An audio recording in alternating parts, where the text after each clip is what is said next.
Hey guys, this is Alex Julian here. Um, I have a little bit of a rant or a lecture I would like to do about this phenomenon I've noticed in a lot of newspapers, especially free news that you can find on the internet or in a community or in some small obscure town or in some big careless city. It's this phenomenon I call interviews. As in, you have these creative journalists, if not over creative journalists, who somehow feel that I need to consider an interview with somebody. Maybe a programmer, maybe a movie producer, maybe a singer, maybe a lover, maybe a museum owner, maybe an archaeologist, maybe a scientist, maybe a politician. And these interviews go on between people who love to talk, or at least they pretend to have a love for such fast and unpredictable words, enough so that they expect too much of my understanding. I mean, does anybody interview me? Does anybody interview someone who actually knows the truth? Usually, ironically enough, with these interviews, if you don't mind my self filming of my video and my body with my smartphone, usually these interviews are done by people who want to cheat on a test. They want to cross out the right answer. They want to, I don't know, they want to take an important piece of evidence. They want to take an important piece of evidence and make it all of a sudden mysterious again with irrelevant and new ideas. Right? Cheap shots, you journalists. Yeah, you're not going to fool me. I know with your new ideas, you're trying to stir the pot. Like, oh yeah, you want to add all these things to your pot. But of course, you will have to taste it. You cannot just assume that it'll be okay. With these new ideas, with these interviews that go on in the mysterious heavens and in your own havens of your own approach to a local habitat, if I may call it, to the wonder of your smelly nose, or of your noisy ears, or of your lusty eyes. And oh, yes, and I'm sure all that fashion in Hollywood is so exclusive to the understanding of a Californian like me, right? And I'm sure other Californians, if they do not look like Los Angeles, I'm sure they're irrelevant to a popular newspaper by CBS, right? So yeah, I think these journalists who talk in popular and professional media, I think they need to watch their mouths before they just assume that popular and professional celebrities are above all the rest of us. And, maybe in some ways they are, but hey, are we under them in some important meaning for ourselves as well? Because why should it be important for someone to be over us?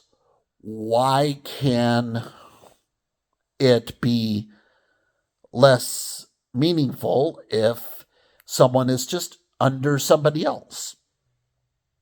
Why does somebody have to be over another person?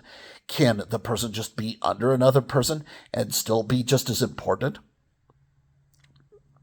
It's like how a plumber can be under the sink and the president can be over the sink, but who fixes the plumbing and who makes laws for the plumbing?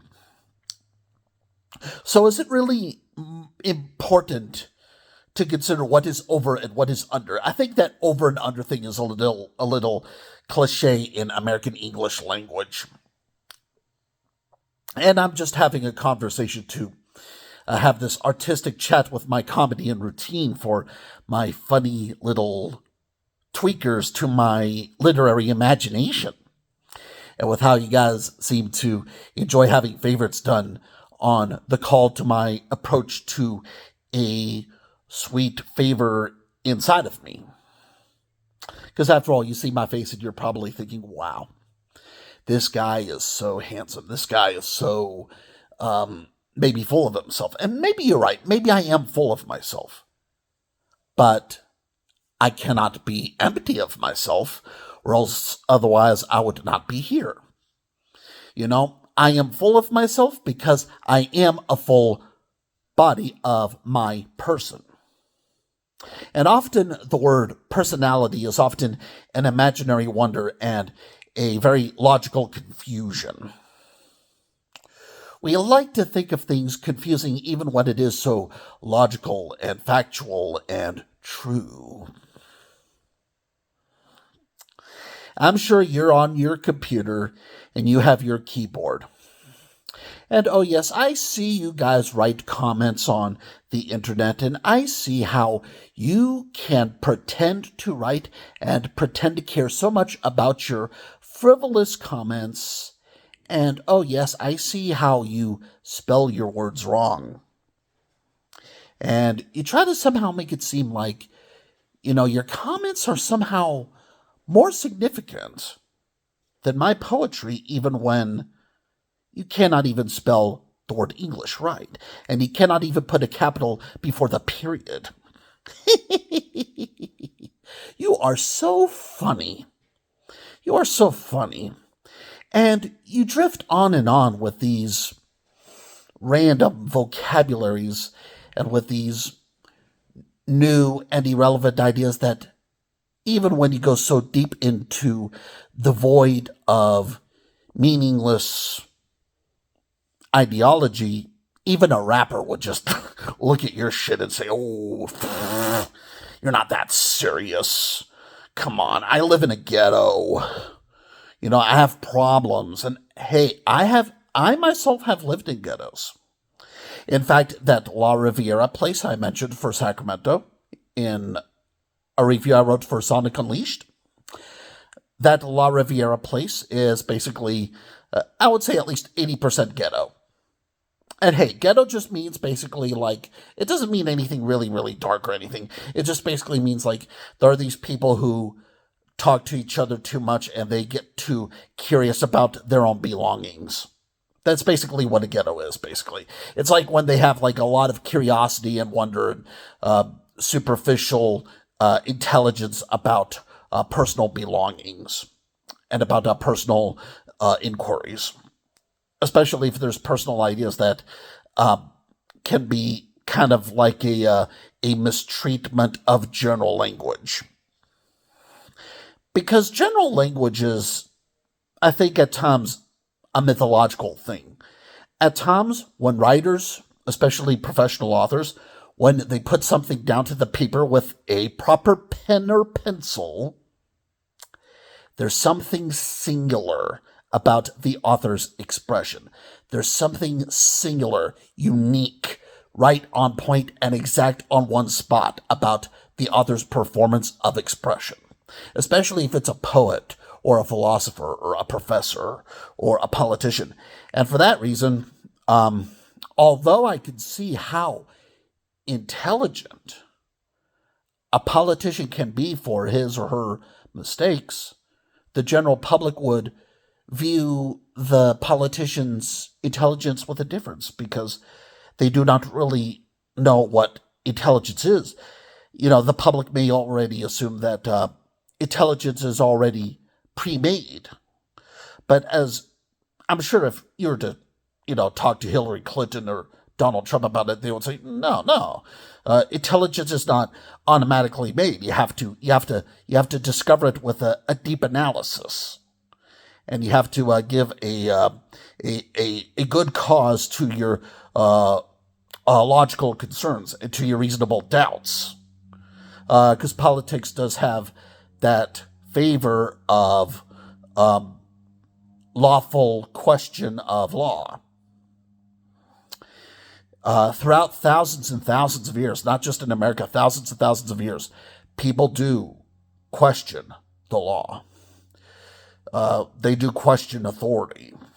And even as I speak here, I speak of the writing and I speak of these interviews that journalists have in their newspapers. And I would just tell these, journalists in their interviews with their newspapers, I would just remind them, yes, I know you're going to have interviews with programmers and producers and writers and politicians and famous people about particular matters. Just do not think that those particular matters are particular matters, or even my particular matters, or even my own matters just in general. Because you could be having that interview just as a way to feel better about your own mistakes and feel better about your own flaws and errors, especially if your flaws are so beautiful and if your errors are so wonderful to the touch of your own ignorance and marvelous doubt. And I'm not a fool on that. And hey, my dad is a historian, my mom was a nurse. You will not fool me on that. And you take care. This is Hal Wishes Anderman. God bless.